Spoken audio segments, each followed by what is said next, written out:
It is the Anfield Wrap after a classic at Anfield. Whether we like it or not, it was a classic. You do feel at times Liverpool get involved in too many classics, but when you get one, it makes you feel like it's a joy to be alive. It was the absolute business yesterday. With me, I've got Neil Jones, I've got Jake Nolan, I've got Ian Ryan. We'll have a clip from Post-Match Pints with Stu Wright and Chris Walsh to come as well during this, whether you're listening to it as audio or watching it as video on YouTube, whatever you're doing. Thank you very much indeed for joining us. Neil Jones, I'll go to you first because it's a difficult game to talk about. It's not even quite a game of two halves. It's a game of 35 minutes where Liverpool were absolutely dreadful, and then a game of 55, 60, 65 minutes where Liverpool were absolutely brilliant. And Arsenal had to suffer and hang on for dear life. I was enthralled by it. It was a great game. It really was, yeah. I mean, the amount of Liverpool fans who, obviously where I sit in the main stand is right by one of the exits, so see the same faces every game, and lots now stop and have a chat before the game and afterwards. And the amount who come through, not usually it's a moan on the way out. It's that referee or whatever, and people just seem to have enjoyed it. You know, which if you'd have told me that after half an hour, I wouldn't have given you decent odds on that. I mean, I read back the stuff I'd written yesterday, and I read actually player ratings. And Are you allowed to put two numbers? And I sort of that. I wish I'd made that point, to be honest. I wish you'd been there yesterday. But I was reading it back, thinking I've done Konate wrong there, I've done Trent wrong there. You know, Fabinho was better than. And then you think no, they weren't, because after half an hour I'd have taken all of them off. You know, they were that bad. So it is. It's always better when it goes that way, isn't it? In a game, rather than the first half an hour be brilliant and then the last hour be terrible, and you're coming away sort of really deflated of the idea of a 2-2 draw. But I think in the cold light today, I think both teams will be sort of upbeat without being satisfied. I would say would be the way I'd put it. You know, they can cling to something from it, but I think they'll both have a lot of regrets as well from the game when they analyse it. I just want to come back to you on the idea of them, because we're going to talk a lot about Liverpool, but I want to talk about them. I think Liverpool are terrible for 30 minutes, and then it turns, and they're absolutely brilliant.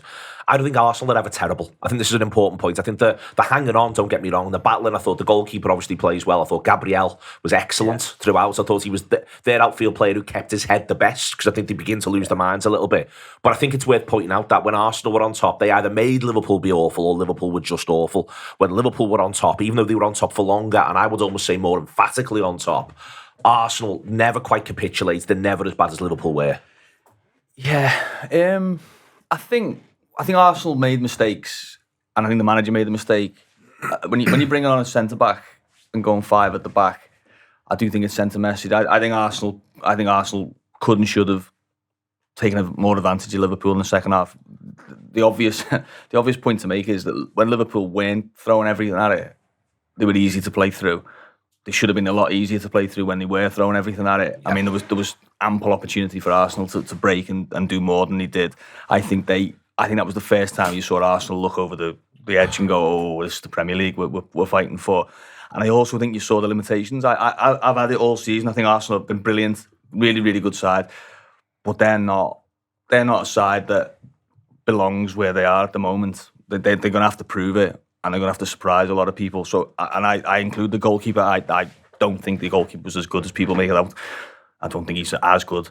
But you look at Ben White, you look at Granit Xhaka, you look at, you know, I don't know, Zinchenko played left back, but the other centre back, Rob Holding, you're not looking at them thinking, well, these are going to stand tough in this environment. You're more expecting to wilt than you do to stand up. So I think they'll come away and think, okay, we've got out of dodge a little bit with a point, but we've also seen a little bit. They've got to go to Newcastle. They've got to go to Manchester City. You know, there's going to be games where even games that you look at and say, oh, that'll be easy for Arsenal. They're gonna feel tough, because we know what it's like when you're in a title race. They become 2-1s and 1-0s, and you know, an hour gone and it's level. So I think they got a little bit of a wake up that, okay, we've been on a roll now, but it can easily go, and some of these players can remember who they are. The order allows us to get the bad stuff out the way first, Ian Ryan. So let's be clear. First and foremost, Arsenal do start well. They start with a really, really high press. They're really, really engaged in Liverpool's final third, locking on all over the place. Liverpool are dreadful. They don't deal with it. They don't even seem to have a plan for it. When I was at my most exasperated by about 25 minutes, I was exasperated in terms of nothing these are doing is a surprise to me. So why aren't we dealing with it better? And for me, that's been the case too often this season. It does turn, and we'll talk about when it turns. But that first 20, 25 minutes, Liverpool were absolutely abject. Yeah, not for the first time. There was a lot of performances in that first 25, 30 minutes, 35 minutes that you've seen over a number of games this season, and it played out again. And you kind of go into the match, and you've done this a lot with Liverpool this season, or certainly I have. You just got no idea what to expect. You got literally no idea. Now there's a thing from us, but not from them, and that's the problem. From us and not the opposition. Exactly, because you know our own. We are a different beast than when we go on the road. That's fairly obvious. You know, we've beaten Manchester City, we've beaten Newcastle, albeit in maybe strange circumstances, and we've given, you know, Manchester United a real pasting and stuff. So, you know, on the day, if you catch Liverpool on the day, it can be a really, really tough encounter. But that first half an hour, it was probably everything Arsenal wanted it to be. It was passive. Liverpool weren't getting close to men, and they were able to just cut through us and stuff without doing anything spectacular, to be honest. I mean, obviously the first goal, there's a little bit of luck about it because Robertson slipped, but then after that, it's not particularly great from Liverpool, and you could argue the second goal similar. Far too much space. You know, Konate has to go out, and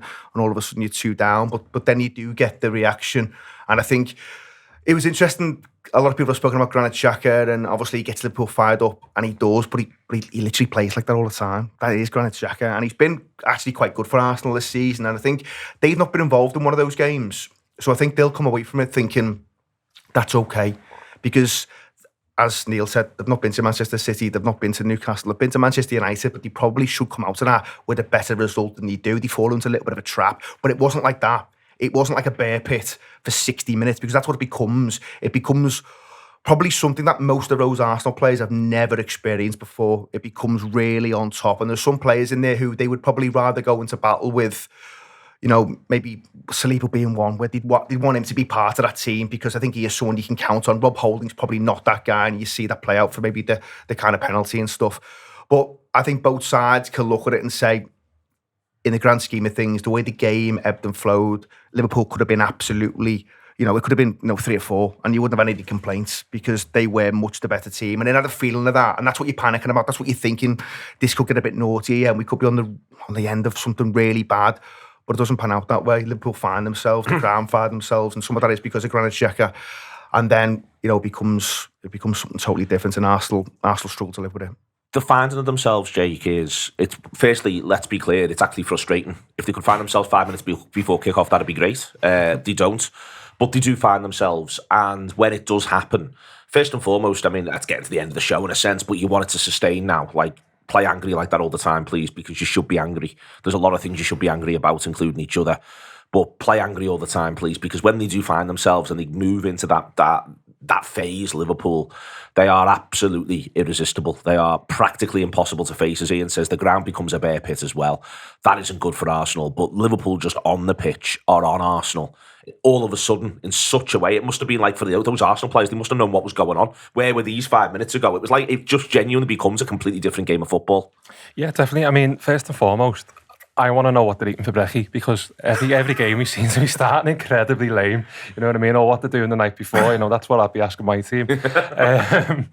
But yeah, I mean, whether it was the Xhaka thing, or whether it was just a multitude of getting a hold of the game and then potentially slowing down, or all those things at once. We've seen something similar with Arteta to me last season when there was a bit of a turning point. I'd say a bit more of a turning point in that game than this one. But make no mistake how much these players rely on Anfield, and you're seeing that with Trent, and you're seeing that with the other players. You know, they know they're going through a bad moment, and they know that they're not the best version of themselves. And let's be honest, when we won the league and when we won the Champions League, we probably weren't the best team in the league or best team in Europe, but we got there because of everything aligned. Everything aligned perfectly, form, but also the fans, and you know, we need a bit from them, they need a bit from us, and I think we got that eventually in the end. And don't get me wrong, Liverpool were brilliant for maybe 40 minutes, 45 minutes, but it was kind of powered by the crowd. It wasn't like silky patterns of play or anything like that. I mean, the best moment comes from Trent's goal, doesn't it? Which it's great when he goes down the byline, isn't it? You know what I mean? It's like, come on, lad, that's where you play. You know, for me, Trent's at his best when he's either fizzing them balls across the box or he's whipping them in like Beckham to favour deeper the field. So just do that, lad. But yeah, no. When Liverpool got to grips with it, they were brilliant. But fair play to Arsenal because they're as good as a team who come to Anfield. There's something I think, Neil, with this. For me, what's frustrating in that first 30 minutes is they lack. It's not just the idea that they lack a bit of intensity, that they lack a bit of getting close to people, like Ian says, but they're also short of ideas. It's both. It's a freshness of approach and a freshness of mind. It's the idea of this is how we're going to play football this day. You know, in both phases, it wasn't as though when they got the ball, suddenly you went, oh, right, well, they've got a bit about them there and they can create this or create that. They were so flat in possession, out of possession. And as Jake says, you know, what are they having for breakfast? Because they're that far away from where they need to be for that first half an hour. It wasn't just a lack of physicality or anything like that. It was a lack of everything that makes a football team. Yeah, and we saw at Chelsea, didn't we? One thing that's really, really sort of pockmarked Liverpool this season is how often they work the ball back to the goalkeeper, but without. When City do it, you know what they're doing. They're gonna move you out and they're trying to draw you out. When Brighton do it, you know, when they play it around at the back and things like that, you know there's a pip. Liverpool just seem to sort of get themselves in a situation and go, oh God, it looks amateur. It'll have to go back to Alisson. It does look amateur, and then he ends up. I know. The first half an hour, he was actually Liverpool's most creative player. It was him, if he could hit Salah with a diagonal, wasn't it? Or if he could hit Jota or Gakpo. It was like, that was almost all Liverpool had in terms of attacking output. And you're right, like, it wasn't not a great surprise, was it, that Arsenal was sort of quite confident and coming forward and smelling blood. And obviously once they got in front, they were probably thinking they could have this done by half time, I would imagine. But Liverpool just, on the ball, I personally, I watched on TV the Chelsea game. I thought that was as bad as anything Liverpool have produced all season. Chelsea, in terms of everything about it, I thought it was just a dreadful, dreadful performance. And the worst thing about it was, I was thinking about, if I was on the pitch, there would be about 7 players that you'd go to pass to and think, no, not today, mate. Like, I don't fancy you in that situation because you don't want the ball. And that first half hour, there was 7 or 8 players who didn't want the ball for Liverpool, and the ones who did couldn't do anything with it. And that's been a little bit of a feature of Liverpool, you know, Wolves, Brighton, Brentford. On this, it feels to me like they played the way and sometimes when the manager speaks, you know, it feels like Liverpool have played their way into crisis at times this season. They've almost accepted we're in a difficult moment, so they've played like we're in a difficult moment. Yeah. Rather than trying to fake it till you make it, there's been an element, I think, where they've gone, no, this is terrible. We're not playing at all well. So what we're going to do is we're going to play worse. We're going to take this step off. And it felt like that was happening against Arsenal as well. It was as though everyone had gone, well, we're crap at the minute, so we need to be like this because we're crap. And then all of a sudden, when it does turn, it's like, no. What you've got to do is you've got to actually up everything. But I feel like Liverpool have accepted, like almost like this is our current position. This is what we've got to do. That's been happening all season. I thought there was an interesting thing with Curtis Jones. I don't know if you saw it after the Chelsea game with the Athletic. I think it was in the mix zone, but the Athletic definitely published it, and he said that was a game for me to just earn the manager's trust. So to not do anything. Yep. That's what to it simple, and he gets a lot of stick for that. It's probably his biggest weakness, really, isn't it? That he plays too safe. And the one time he really didn't play safe, Liverpool got a goal out of it, didn't he? And he creates something.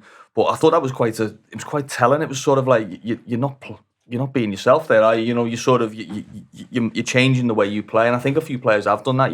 I think you're right.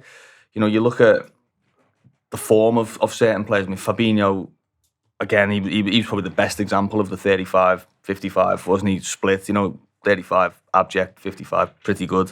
Henderson, Robertson, Jota, you know, players who are low on confidence, but then it's obviously there, isn't it? The confidence is there. I think there is an element of sort of talking yourself into that. We just got to get through this period where actually, if you come out sort of a little bit fresher and you can just sort of clear your mind, I think you can actually get it a little bit earlier. But give Arsenal some credit. I mean, they've got good footballers, haven't they? You know, Odegaard and Zinchenko and Martinelli, Saka, Gabriel Jesus. I think I know he didn't do much second half. I actually thought he was brilliant, Gabriel Jesus, in terms of like the way he puts himself about and sort of the movement he's got. He's some striker in him, and it's sort of.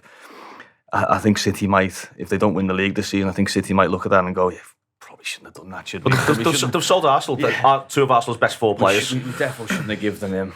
But yeah, you give them some credit, but I think you have to look at Liverpool and say, I really don't know sort of what the messaging is at the moment in terms of, you know, what the answer is really to get them sort of fired up for games. You know, they've got it in them, but just not often enough. Let's do the good bit though, which is when they just dismantled them, Ian, from about 35. And that, again, you can say, well, it makes you cross about what you say earlier on. Trying to put that out of my mind in a way. From the moment at which they get through for the Henderson effort and then Salah following it up and sticking it in the back of the net, you just see there that Liverpool find Arsenal not necessarily easy to play through, but really easy to get at. And that, again, Arsenal have not been a side that have been that get-atable. They're 2-0 up. They're full of confidence. And suddenly the game is just Liverpool's. And they do dismantle Arsenal then for all that period of time that follows.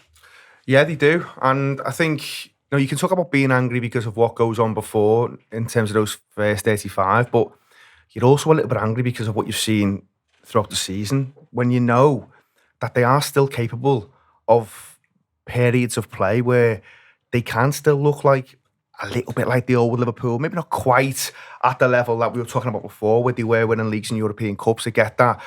But there's still enough in the locker with lots of those players to look far better than what they have this season. That's the frustration. And some of it, I think is down to the players. I think some of it's down to the manager at times as well in terms of structure and setup and all that.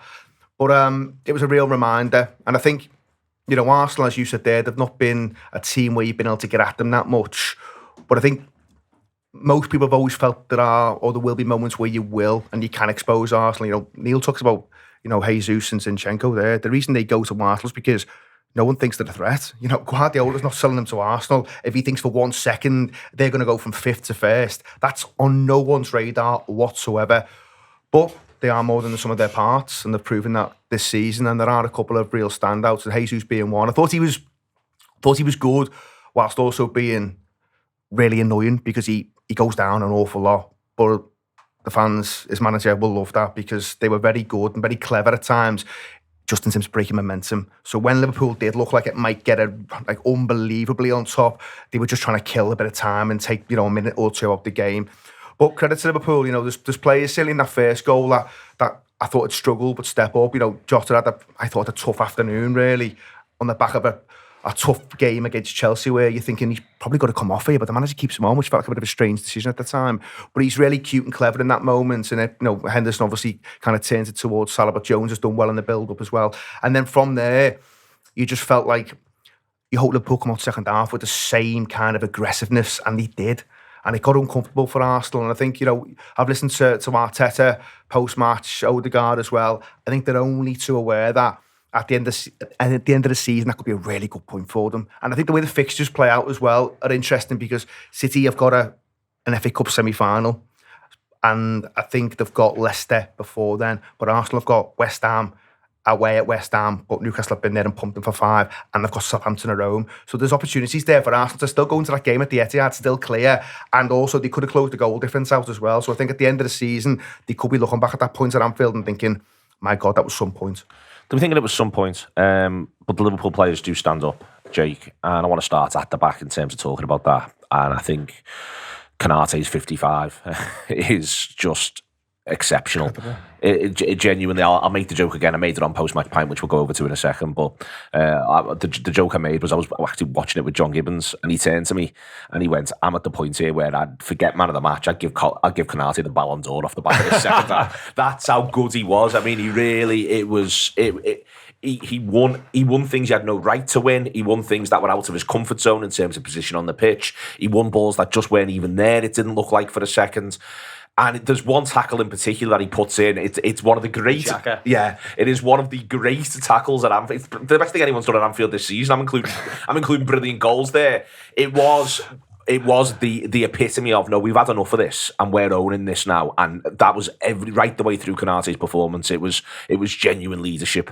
Yeah, I'm so happy you come to me on that tackle, by the way.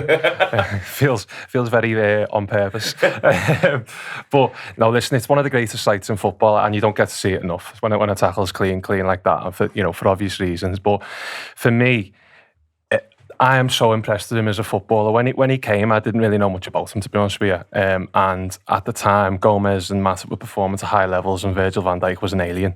But I think we're now at the point where he's our best centre-half. He's just our best centre-half, and I think he's shown that up now over 12 months. And I think as long as he stays fit, and we get the best sort of golden years out of Virgil, it's as best that we can hope for. It really is. And the level of maturity that he's shown on that pitch, he basically marked Jesus and Martinelli on his own. Yeah. Just to go, yeah. You've seen the average position. Yeah. Just to go. I mean, I haven't, but that's just how, you know. It's basically that. Basically that, yeah. So he's just sitting there going, yeah, Trent, you go and do what you want. Sort of Van Dijk kind of goes automatically into the sweeper, and he's there just mopping absolutely everything up. And if he'd have just scored that goal at the end, it would have been one of the greatest centre-half performances that you'd have ever seen, wouldn't it? Genuinely would have been. It was that good, Neil. In the end, it becomes that good. And as Jake says, he's marking two of them in there. We're matching up Arsenal's shape. It allowed Trent to go and play a different game, and it's what it was meant to look like. You get the impression. I believe that he gets a lot of grief off Sky. Obviously, I was in the ground. I don't hear it, but I felt Liverpool were really hanging Trent out to dry first 20, first 25. But then it all clicks into where everyone should be. Trent gets to go and put the performance in. He gets to put in. But he's able to do it because Konate is able to look after an unbelievable amount of the pitch. I think there's a change there, though. I think there's a change. From what I saw, sort of first 3 quarters of the first half, Trent was trying to drop in similar the way that Zinchenko does for them. But I think he starts, and Jordan Henderson just thinks he's a flying winger for a bit, which is mad. But I think he starts to stay wide, like higher and wider. And I think that's when everything begins to kind of click into place. Yeah, I think the thing about Konate as well is to remember is he's so young, and like Liverpool got Van Dijk was 27. Yeah. Van Dijk, Joel Matip probably around similar age.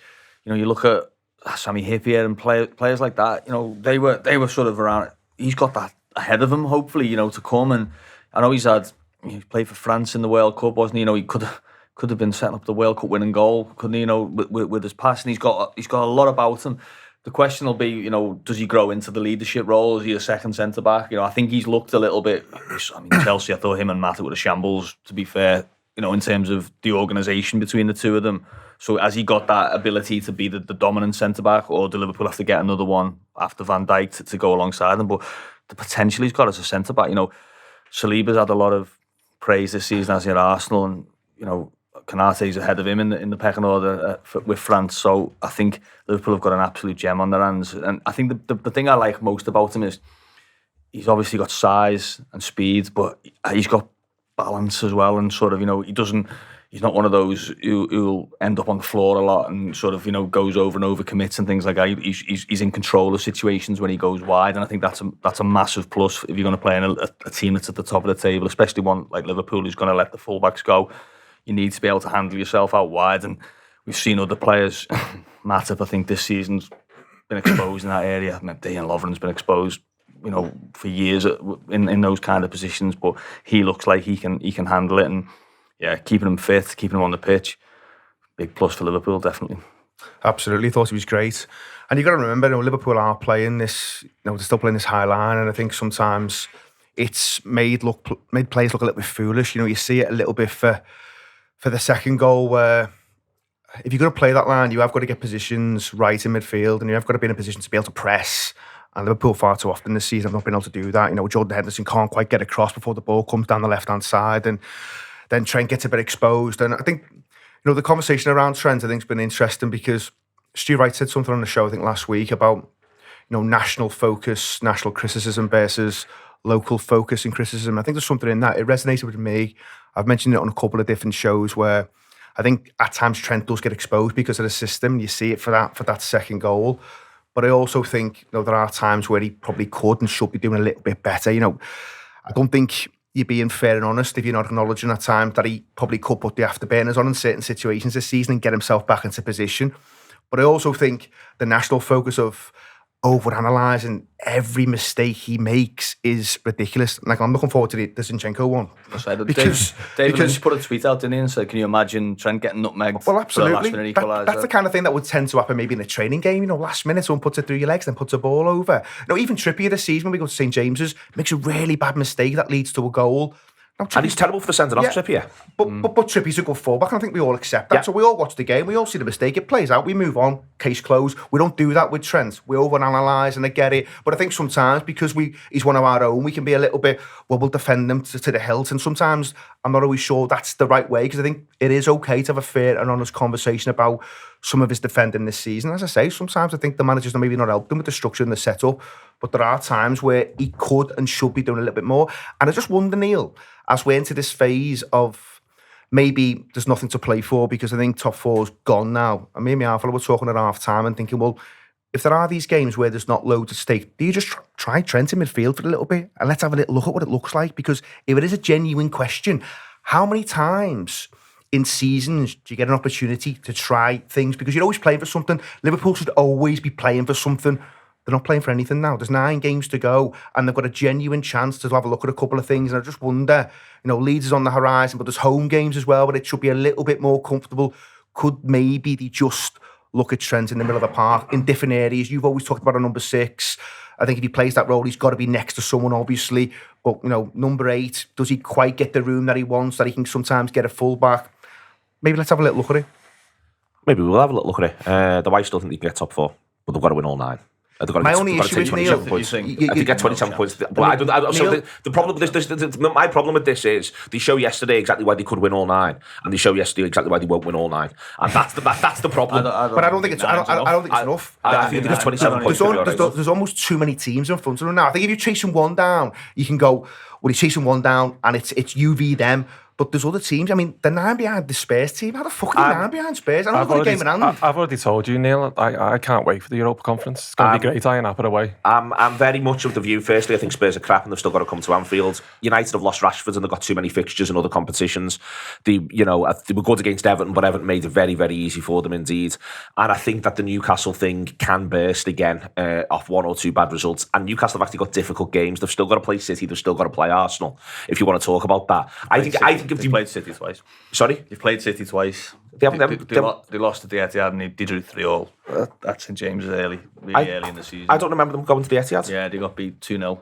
Oh, right, 2-0 okay. or 2-1, yeah. I can't believe my brain didn't process that game at all. But Neil, regardless of that... But I don't think we'll win all 9. Exactly. Liverpool would have to be perfect. And what have you seen this season that suggests we can be perfect? But my thing on this is I don't think they'll give it up until I think they need to lose one more game, if you know what I mean. And then what you're saying I think can happen. I don't think they'll give it up when they think they've got a pathway to getting that many games. So I understand what Ian's saying there, though, because for me, I agree. Yeah, though, for me, I think it's not even necessarily just about this season now. I think it's almost like next season starts now. Like you can write off what's ever happened before, and it's about putting in building blocks for when hopefully a couple of new players comes in and a change of mentality and maybe change of tact. Where I slightly disagree, to be honest with you, is I just don't see him. Like, I think everyone wants to pigeonhole him as a midfielder, but I just personally just don't see it. And if you look at the fullbacks who are getting a lot of praise at the moment, the people who are doing the things that he does from fullback quite well, people have been talking about Zinchenko, people have been talking about Reece James, people have been, Guardiola basically said, exactly. Basically, Guardiola said, Kyle Walker can't do what I want him to do. Trent could do that. But the thing that I get a little bit annoyed with sometimes is, and I mentioned it before, if you shut your eyes and you imagine that at Trent's assist, it's either that Beckham floated one in from deep, or it's the chicken zinger across the box, you know what I mean? And he's not going to do that from number 6, and he's not going to do that. Maybe he might do that from number 8, but if we get him doing it properly from full-back, we'll get 20 assists again this season, and that's what we need. I think midfield puts his weaknesses up on offer. All his weaknesses. I agree. What's Liverpool's weaknesses? They don't cover the ground well enough. They're not aggressive enough off the ball, and they don't have enough sort of idea and nous in there. And I think if you put a right back in there who doesn't necessarily want to chase back, doesn't necessarily want to fly in and be first to everything, I think you're putting him up on offer and Liverpool up on offer, and you're also taking away your weapon, aren't you? Him at his best. Who are you going to put it right back? Him at his best. We get the second goal. Him at his best. I think on that, I'm not suggesting that that's what we should be doing next season, but I think there's an opportunity to look at it. And I think there's an element of the unknown. Like, no one quite knows what it looks like, yeah. And I'm not saying it has to be Leeds, because Neil's point around, can he still get top 4? I don't think he can. But the manager probably thinks there's a chance. So he probably won't do it just yet. But if it gets to the point where that's gone, I wouldn't blame him for having a look at it. And I don't think he's almost maybe not doing his job if he's not looking at it, because I think it's something where Liverpool know they've got to do so much work in the middle of the park. They might just think, well, whether you get European football plays into this, because you might not need to do as much recruitment, although I still want them to do a fair chunk, I have to say that. But I think it's something that they might just want to have a little look at. And I agree. I think he'll get exposed in midfield in certain instances, but it might just be worth having a little look at it. I wouldn't mind there being a universe, not least because of what we've seen from a couple of sides this season, e.g. when you're playing, for instance, Brentford away, where I'd like there to be a universe where you can have Trent on the pitch, but you can also have 4 big lads across the back line. So I think he'll always do his best work for Liverpool from right back. But I think having the idea of we can still pick him, we can still involve him, or even just for the last 20 of a game. What does right back look like? What about just right mid? I suppose would be an easier one where you have Joe Gomez at right back and you play 4-4-2 or 4-2-3-1 and you have him sort of just on the right but higher up. I get that instant. I just think look at the midfield. Look at the midfields that are dominating the world. They're not Trents. They're players who are 90-minute players who get around the pitch and who've got. But the midfield will look different next season, though, won't it? Like, I mean, I'm saying you can experiment, but obviously experimenting with the likes of Fabinho and Henderson, there's a good chance those aren't the lads. But it's whether Klopp can look at something and go, well, with the right players around him, if it was a Bellingham, for instance, or if it was a McAllister, is there something in his game where he could play in that position? Maybe not all the time, but maybe in some games, if he's got the right people around him. It's one to maybe for me, I think there's a direction of travel thing, though, in terms of the position as a whole, and that's where I am annoyed with. First and foremost, I think one of the reasons why, and you've got to be careful in this, literally, because you don't want to pull the house of cards down around all of us, but I think one of the reasons why he gets as much focus as he does is everyone knows it does clicks. Everyone knows it does numbers, it does debate, and we're literally doing it here, so let's be crystal clear about this. There's an element of hypocrisy. But also, as part of this, I think that there's a direction of travel for that sort of position, that if you watch other sides who are playing really interesting leading football, they're moving closer to where we ended up to with Trent. If you see what I mean, they've taken from this, and you look at City at the minute, are the great example. What they're doing with Stones, Zinchenko yesterday was wild. It was wild where he was playing at times. Gabriel effectively ends up quasi left back, not dissimilar to Konate. And there's times, literally, when the building play, both with and without the ball, when play is building, you look at Zinchenko and he's effectively playing next to Partey, with Xhaka pushed right the way up there, Gabriel there, no one, Martinelli narrow, no one really playing genuinely on the left for Arsenal, because everyone's coming to here, and that's what they've done this season as part of what's got them. And we've got you said there about Stones and Guardiola and Walker.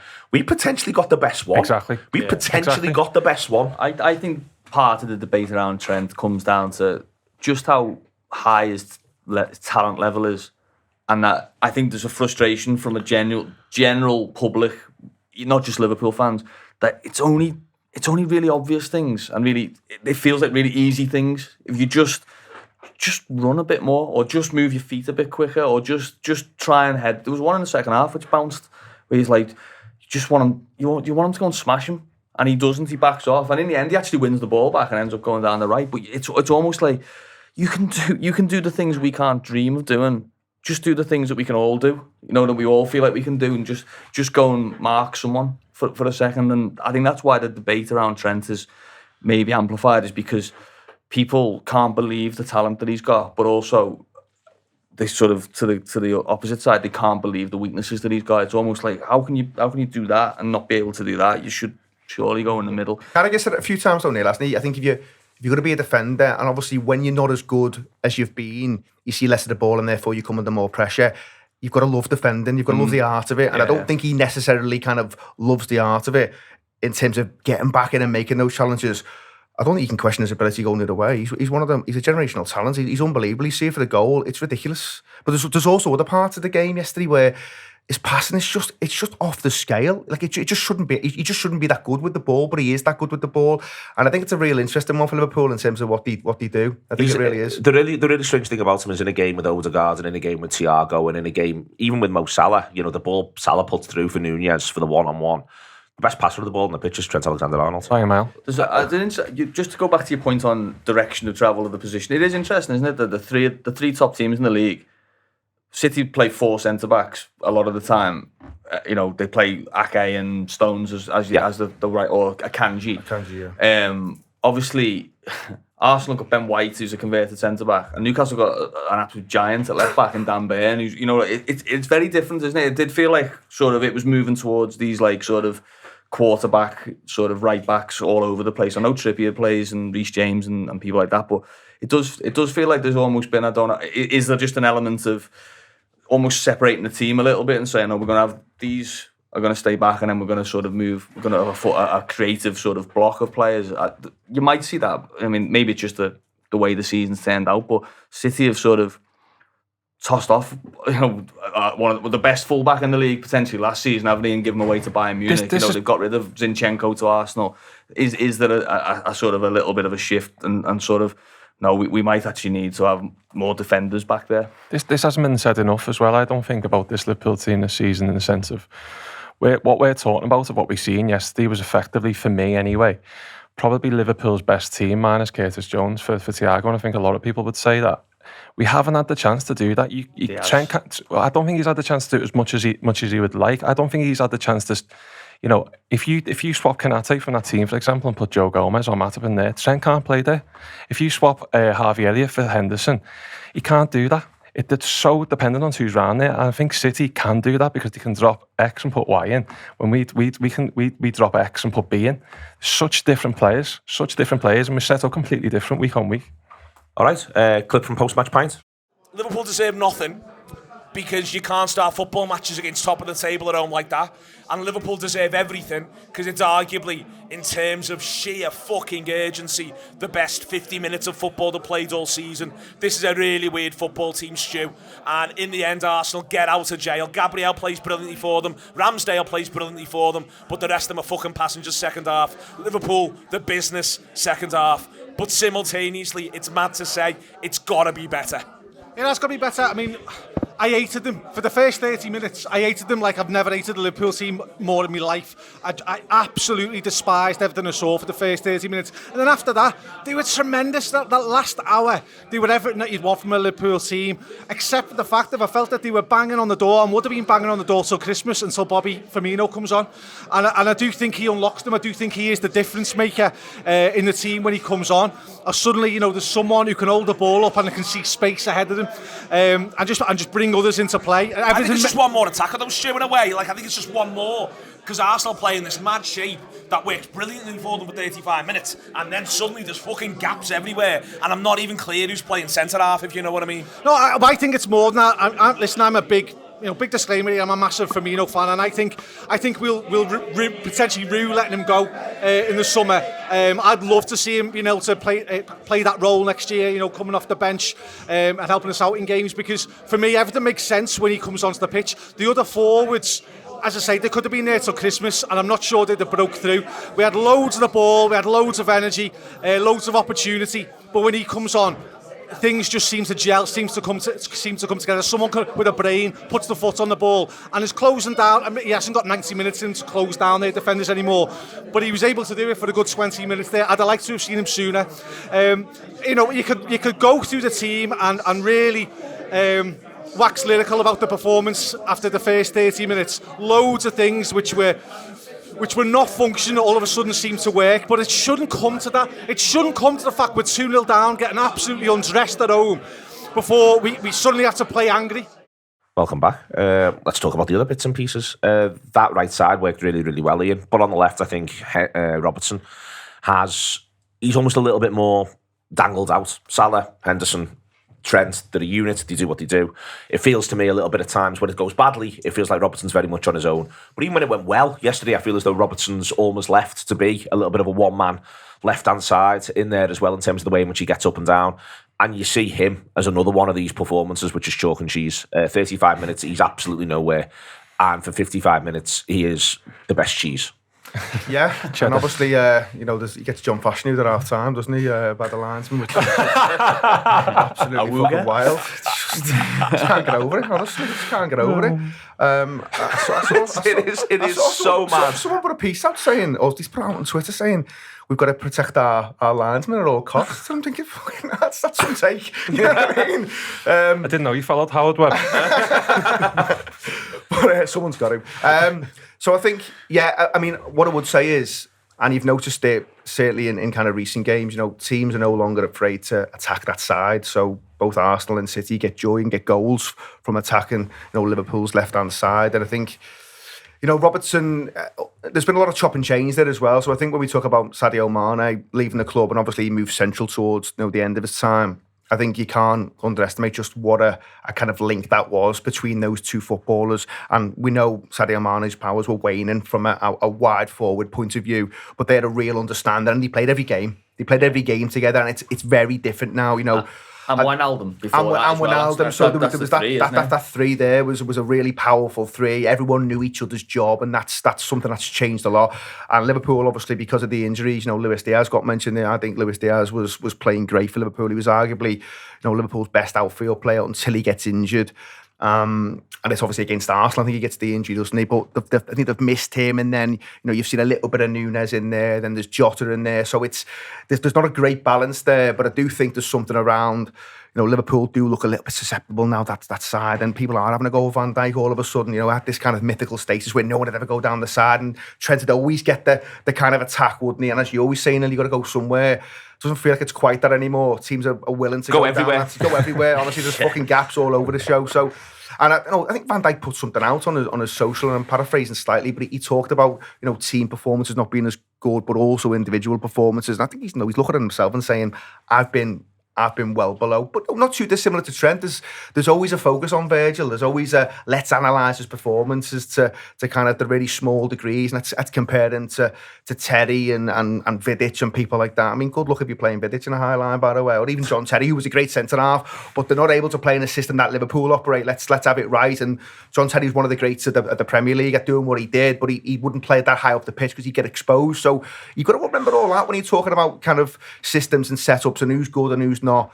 But yeah, there's work to be done there, and I think you can look across the board at Liverpool this season and just say there's lots of players who they'll probably look at themselves in the mirror come May, June, and say I could and should be doing better. And I think you'll see that. I think you'll see an improvement. I think we've got to the stage now where it's almost come in little phases where they've accepted they can't win the league, and that's a kick in the stomach, and they've kind of almost felt sorry for themselves a bit. And then there's the next bit where we can't win the European Cup, we feel sorry for ourselves a little bit, and then we probably can't get top four, and we're feeling sorry for ourselves a little bit. But yesterday, something changed in that ground, and then you see that play out with the second half performance. You see it play out with the second half performance, Jake, but, and this is the big but, we've talked about how good they were, how dynamic they were, we've really emphasised the quality of them. They've got to be scoring more than 2 goals. The expected goals is touching 4, which is outrageous, by the way, against the league leaders. You very rarely see that. I don't think it touches 4. It might not even hit 4 when they put 9 past Bournemouth. Let's be clear.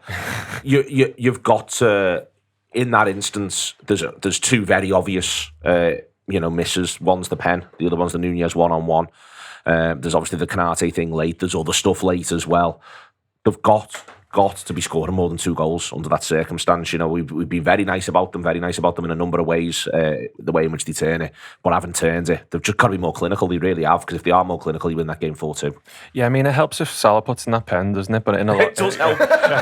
Say what you want. It doesn't make things worse. No,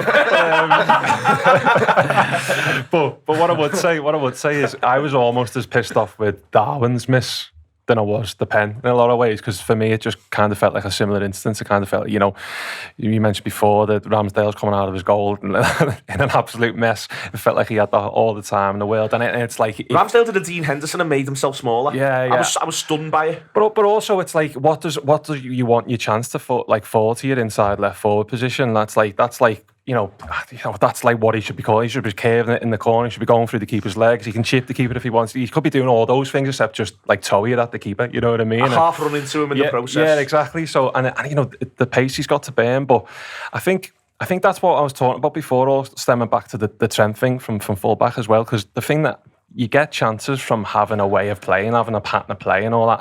And I think what happened yesterday is Liverpool rolled up the sleeves and battled, and the crowd got behind them, and it felt like a very sort of European-style performance. But what we aren't seeing a great football team that knows what they're doing, that knows exactly how they're set up to play, that knows exactly, where everything is clicking up top. We probably don't even know which is our best forward line, and we don't know, exactly where we should be. So I think once that happens, that's when the chances will be coming and be free flowing, and that's ultimately that's probably next season. The idea of carving out the very good opportunity, Neil, it isn't quite there. But in that instance, the Nunez one, it's a brilliant ball from Salah, and he does know where he'll be. He knows if I play it into this space at this time with what this fella's got, he can get in. Nails it, everything comes together. It is a penalty. Do you know, it's a penalty that they're missing there in those instances.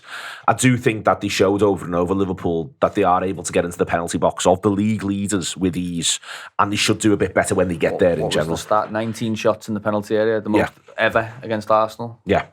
Since he took those, since he started doing those stats, was 2003. And they've scored a lot of 21 goals. shots, wasn't it, in total, they had against Arsenal.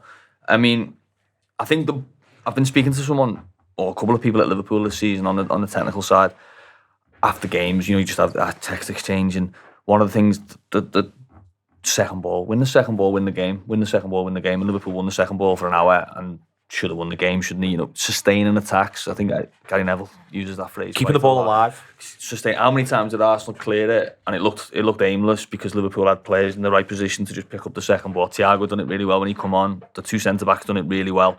And in the first half, Curtis Jones, Jordan Henderson didn't do it well, did they? They were just off it, and they did get chances. I mean, the one worry I've had with Liverpool more than anything, and I think probably this feeds into it, is that we'll draw conclusions from this game, and we probably shouldn't, because this is what Liverpool have done all season. This was in keeping with Liverpool's season, really. A home game against Arsenal, crowd right on it. Yeah, they played well for an hour. They've not done it against Leeds away, or Bournemouth away, or Nottingham Forest, or whoever. You wouldn't be surprised if it goes back to that. And what it looks like in those games is Liverpool don't know how they're going to score a goal beyond a set piece. They haven't scored a goal away from home against any of the bottom 10. There you go. Well, there you go. And the two games I can think of, the Bournemouth and the Forest ones. Okay, no. They were all. It was Van Dijk headers, wasn't it, from set pieces? That was sort of Liverpool's chances in the game, and you say, okay, yeah, but you're still allowed to score from set piece. But Liverpool never looked like they were going to score from open play. Chelsea, I mean, the best effort of the game was Joe Gomez. The second best was Jamie Carragher in the Sky build-up, wasn't it, from when he's trying to recreate Sturridge's goal. They've got to fix that. They've got to start winning second balls. And if you do that, you're just naturally high up the pitch, aren't you? And you're able to get the ball into the penalty area. They had huge success with that, with remembering those old movements. Gets wide to Salah. Henderson does his Henderson run, or Trent does his that.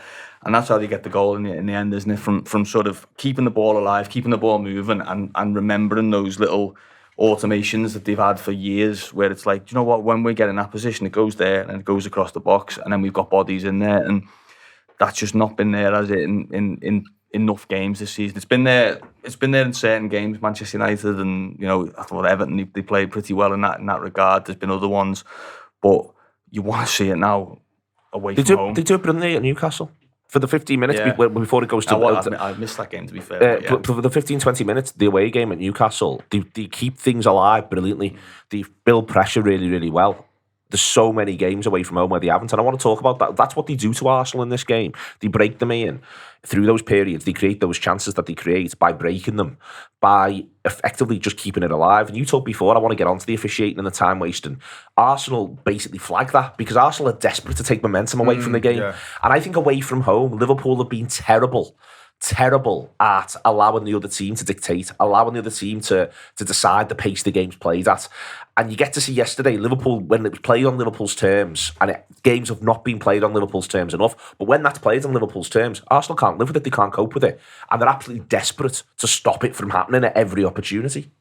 Yeah, and I think that's where you've got to maybe give Arsenal a little bit of credit. It's not great on the eye if you're in Anfield and you obviously want a Liverpool win if players keep going down and feigning injury. But if you're going to their place and you're doing the same, then you're right behind it, aren't you? That's just the way football works. You want to get over the line by hook or by crook. So I think far too often this season, Liverpool, that's a thing, that playing on your own terms. Liverpool want it on their own terms, but you're not always going to get that. And you've got to earn that. And you've got to earn it as well. And that's where they're falling short far too often. And you see a real example of it where some of that darker art stuff, I've always said it, even when Liverpool were at the very best, I think they could have been better at some of that. The Rodri stuff the other week at City, fucking hell, how frustrating was that? You've got him right where you want him. And yes, he probably should have walked. We know that. but you get him sent off within the next 10 or 15 minutes. A real kind of, top elite team who was schooled in the dark arts. They get Rodri into a mess. Every player plays goal side of Rodri for 5 minutes. Honestly, I'm just putting the ball just there. Get him into a mess because his head had gone a little bit. So I think Liverpool have got to be better at that at times. And listen, Leeds will be a very, very different test. I know Robertson seems to have turned Crystal Palace into fucking Real Madrid. And they go there and whack them for 5, which is just bananas, by the way. But just on that dark art, that's Ian said earlier, that's how Xhaka plays. But I think that's why for Arsenal, I think they should have him up against the wall today, Xhaka. Not necessarily because the whole game hinged on this, but it was because you'd done all those. And so what Xhaka should have done what his little leaving an arm in, and then hit the deck as hard as he could. As soon as Trent put his hands on his back, Xhaka should have been starfish. Like Harry Kane. Like Harry Kane. And he probably wouldn't have got sent off, Trent. But you get up, Trent gets booked, you don't. The crowd, you grin at the crowd and have a laugh. And the crowd are almost doing a bit of we might have got away with one there. Yeah, rather and than... also they're probably looking at Trent and saying, "What are you doing?" Like Arteta knew right away, Yeah. Arteta knew right away. Turns away, doesn't he? And he's the most animated manager normally of all. He wasn't yesterday. No, he wasn't because he learned from what happened last year. But that's the thing. So Arteta, when he gets asked about that, he can't really come out and crucify Xhaka because he's done the same thing. Yeah. And it's like, well, you can't call me out, mate, because you fell into the exact same trap. And he actually says Anfield can get a little bit like that where... The jungle, he called it. It can just get out of control and it's difficult. And I think if you are Xhaka and the mentality that he's got, I think he's actually had a decent season, Xhaka, more than a decent season. But you're right about Liverpool, because I remember Atletico Madrid away last season, wasn't it? And Mane got took off at half time. I think it was half time, or certainly early in the second half. I think it was half time. He was on a booking, and Klopp basically said they were trying to get him sent off. But the flip side of that is, well, just tell him not to get sent off. Then sort of just trust them. But you would never. I thought that Ben White got booked in the first half, didn't he, for a cheap one, and there was a bit where I think it was Gakpo running them down the line. I thought I actually said it out loud in the press box. Not proud of it, but you go get him sent off, sort of. I want you shoulder to shoulder with him and knock it and see if you can just at least get the crowd asking for him to be sent off and turn it into that. Liverpool maybe I've been a little bit too innocent in that kind of way. 100%. The Harry Kane thing got mentioned just then, and listen again, from an aesthetic point of view, it doesn't look great what Kane does, but he doesn't trust the referee to do his job, so he makes sure he gets the player sent off. Now, in the end, Tottenham fuck it up because they are Tottenham, and that's the way it goes.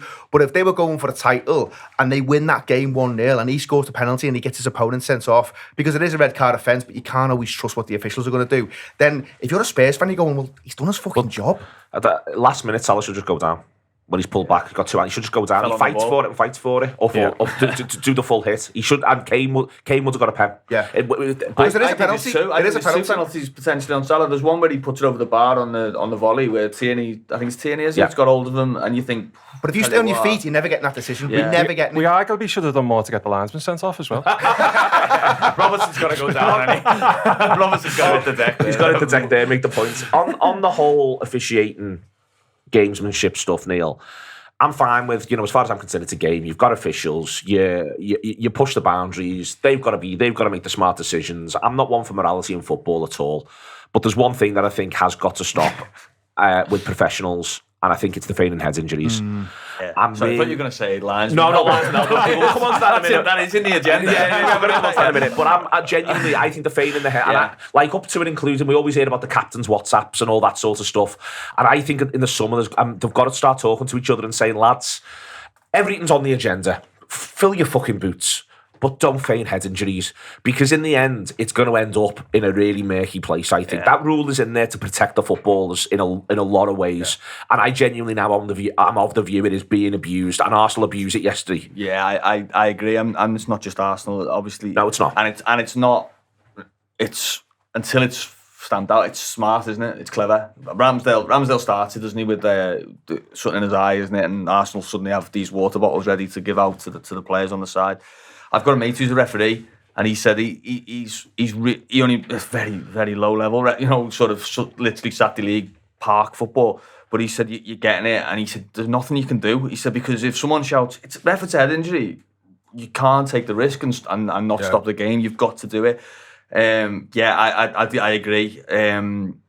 There's something that needs looking at in terms of, I don't know whether it's a sort of almost a VAR of, hang on, why is he gone? No, right, okay, you're off the pitch and for full tests. You can make an argument if you go down with a head injury and you're saying you are really done in. Yeah. There's a really strong argument. It's 5 minutes of concussion testing. If that's what you've got to do. Yeah, exactly. You know, I think there is a possibility for it. Like, yeah, I mean, there was one. I think it was Martinelli, wasn't it, who went down. It was a potential high boot from Konate, maybe. Yeah. And you knew in the ground, you thought it's a high boot. Probably you get a free kick for it because it's dangerous. But there's no, he wasn't touched, and you're down, and the game stopped. Jesus was down a few times, wasn't it? Obviously Ramsdale. I think he was the one who took one in the face off the shot. Was it Gabriel? I mean, I'd give him the benefit of the doubt that was a bit of a pile driver. But yeah, I think that teams know now, don't they, that the game stops. The game has to stop. Even if you just tell the referee it's a head injury, the game's got to stop, and that does bring with it its own problems, definitely. A lot of this, Ian, I'm just going to argue with Rob Gutman because I do it in my head all the time. There's this notion, I think, of stop the clock. That stop the clock will solve your football time wasting problems. I think you get to see yesterday why that's nonsense. Arsenal are not time wasting because they're trying to look after the result. They're time wasting to break momentum. He's been stood down, the linesman. The linesman's been stood down live, Neil Jones. There you go. It's not unreasonable, is it, Neil, that he gets stood down? No. What does that mean? He won't be able to sit down. Sit down. No, he won't officiate any matches until the FA come up with some kind of. I mean, we'll talk about it now. I'll come back around onto my time wasting points. Ian, it's mad. I feel, listen, there'll be an investigation. Everyone has to go through it. There'll be a statement. There'll be this. There'll be that. I'd just sort of be all right if it came out that he's rang Robertson and gone, sorry lads, one of them. And Robertson's gone, don't worry about it, one of them. And everyone can get on with their lives. Now, maybe I'm just naive, but I do feel like there can be a human response here where everyone just gets to go, fucking hell, it was what? Do you remember the time the liner elbowed Robertson? Do you know what I mean? Like, there's surely, maybe I'm wrong and maybe there does need to be the whole hoo-ha. What do you think? I mean, it's wild. I mean, obviously, if it was the other way round, you know, you're never seeing Robertson again this season, are you? I mean, you just don't see him again. I mean, you've seen the Mitrovic thing, and I actually think that's been a little bit. Don't get me wrong, I don't think the Mitrovic thing is good, but it's been blown out of proportion a little bit. I think 8 games did he get for that? 8. That felt heavy to me, that 8 games. So I don't know. I mean, it all feels a bit odd at the minute, and I think because of what's going on this season, maybe that plays into it a little bit. I find it kind of ironic that Roy Keane is now kind of, you know, coming out. I mean, I've not seen that. I've just seen little bits because it was at the game, but I mean, he loves to wind up, doesn't he? Are you Roy Keane? You feel like saying that? They mentioned it, didn't they? I think Neville and Keane mentioned Andy Dersol was the name. And I always remember that one. It was Middlesbrough where he must have done about 1.5K trying to get away from it. Backwards. He gave a penalty. It was incredible. Yeah. So I mean, he can't be the voice of reason on it, Roy Keane. I think we have to. I don't think any footballer can. No, they can't. They've all done it. And I think, and obviously Liverpool get after them a little bit at half time. I don't think I noticed it at the time. I didn't really see it play out and stuff. But yeah, it is wild. And obviously he's clearly, I think Robertson's got over to him to say something about whatever's happened, and he's just gone to shrug him. But the way it looks, I mean, he's properly caught him in the chops, hasn't he? I mean, it's just, you just don't see stuff like that. I mean, you know what? I'm kind of okay with it. You know, in terms of referees being sometimes a little bit more front foot with players. You know, we mentioned Kalina before, and I used to quite like the way he'd referee and he'd go around and he'd hold his ground and stuff. And I think players respected that. But he probably do draw the line. You know what he got? You've got to draw the line somewhere, is what I'd say. He didn't people's elbow anyone, did he? As well. The ball wasn't even in shot, was it? I have that excuse. Are you genuinely, like, I hate the idea of, now there's going to have to be some long, you know, justice. As I say, maybe I'm wrong, and maybe this stuff does need to happen in this way and all of that. But do you want it to? I have to feel a little bit for Constantine, even though, like, I just think his name makes it even funnier. I can see this going one or two ways. Like, the first is, like, you know, he's stood down, as I now know is the official term, to the end of the season probably, and then he comes back and there's a little bit of a hoo-ha and then he cracks on. Or he ends up in, I'm a celebrity, get me out of here, and he takes it like full the other way, and he becomes a personality, you know what I mean, in the WWE. It's tough to see him at Anfield though, isn't it? Yeah. Soon, you know, like I seen somewhere it was said that there was a bit of, I can't remember exactly what it was, but someone said somewhere on a Twitter feed that there was a bit of history regarding the Paul Tini stuff. Spurs game last year was Klopp went on and said to him, I don't have any problems with referees except for you. I mean, madly, Chris Kavanagh was the VAR yesterday. He was the guy who Mitrovic shoved, and Hatzanakis, is it? It was the linesman in that Tottenham game who sent Robertson off. Right. So Robertson was sent off late on. I think it was off on the base of a linesman's flag. So maybe there's an element of it's always you. Or there's a bit of history.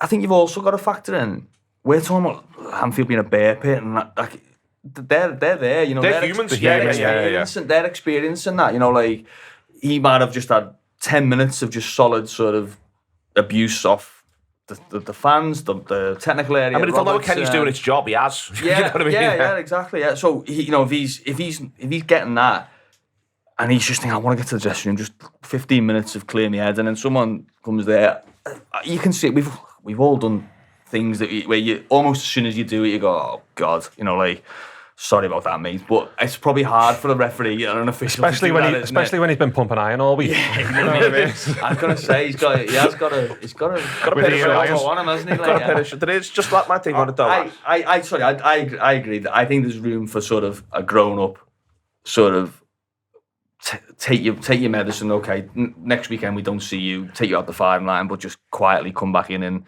Bournemouth or something like that. And in the meantime, sort it with a phone call. But it is tough to see now, isn't it? The next time he's at Anfield, that becomes a thing. You look at Clattenburg and Everton. It went on for ages, didn't it? Where he couldn't go to Goodison, and then all of a sudden it becomes a thing that, you know, Liverpool or Everton or whoever are picking their officials. But yeah, he's put himself in a bad position.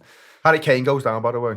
That was a great tweet from Dave Maddox said, didn't he? He said he's lucky he got the Scotland captain, not the England captain. With that elbow. Tierney's crap, which just doesn't help. And this is back to the feeling of, it's interesting to me because I think there is a thing around, if we don't think for a second professional football is at the very highest level, don't go, he hates us in the dressing room before, during and after games. You're kidding yourselves. And I think Liverpool think that Tierney's got a problem with them. Genuinely, I think Liverpool think that, and they think that about a couple of them. This is my thing. People don't like it when I say it. This is why it is not good that they're all from fucking Greater Manchester on the whole, because I think that's going around Liverpool's dressing room as well. I think that they're all saying that, like, we've got another one of these here. As I say, people don't like it when you say that, and I understand why, but fucking hell, there's a lot of them who were balled from Greater Manchester. It does feel disproportionate. He's a new baldy, isn't he? He's gone for balls. I think he's elected balls. He saw it coming, didn't he? I think he thought, I'll just get I've never understood that mentality. He knows it's coming. I'm surprised. He knows it's a direction of travel for refereeing. I'm surprised it's a pen. It is a pen, but I'm surprised he gave it. Yeah. I thought it was one of them where you'd have to end up going to VAR because, you've seen it this weekend. I mean, some of the decisions have been absolutely mad. We could do without them being crap, is I think the point. And I know it's dead hard and it's dead fast. I really do. I've got loads of sympathy. But the Brighton stuff... The Brighton ones... That's There's about three or four massive decisions that have gone against Brighton. But I have to say, Tierney, I think we know he's poor. As I say, I was shocked he gave it, even though it's a definite penalty. It's so clumsy by Holden. But, I mean, we've been on the end of his decisions a number of times now, and you just don't want him anywhere near Liverpool games. That's where it's got to. I think he only gives that pen because he gets back the changes at half-time. Constantine goes, I've just elbowed him there, you know. He goes, I'm going to have to even this up. Honestly, I've elbowed a lad. One of them. I elbowed a lad. Listen, blood on his arm. We could do this all day because it was a game with everything in it. Just quickly, who's going to win the league? City. I've flip-flopped on this, but I think City might just edge you. I think City won it yesterday. I'm really intrigued. They, to me, feel a bit... This whole title race actually feels a bit 13-14. And City themselves, because they're not the team that we were up against. They've got Haaland now. Back then, they had Dzeko and Aguero and all that. City, to me, it feels like 13-14, where I think Arsenal are just going to run out of steam. The toddler will stop running down the hill, I think, is the situation. Top four's gone. You would think top four's gone? Yeah, I do. Yeah, I don't think Liverpool... I almost think even if they win every game, I don't know if it'll be enough, but I don't think they'll get close to winning every game either. I think it's gone. I said I'm all for the Europa Conference, mate. Iron Apple away. Book it now. You keep saying this, and Phil Blundell keeps saying to me they kick off the games at 5:45. And I think you can't underestimate the kick off the games at 5:45. I know. Honestly, it makes doing the Anfield after 8 shows on a Friday. You know what I mean? Ian Nine's coming in at 7:30 to do pre-match warm up on a Friday. I play Vets football on a Sunday. I don't want Sunday kickoffs. I want as many Saturday 12:30s, 5:30s. I don't want Thursday Sundays. So I'm self. If Liverpool are listening, listen to Neil Jones right now. Win them all, and hopefully everyone else blows up. Win them all, and we'll have a conversation later. It's been absolutely brilliant. It's produced by Ash O'Rourke. It's had Neil Jones. It's had Ian Ryan. It's had Jake Nolan. It's been the Anfield Wrap this week. Download the app, subscribe to all the bits and pieces because it doesn't get better than this, and that's a really weird thing to say.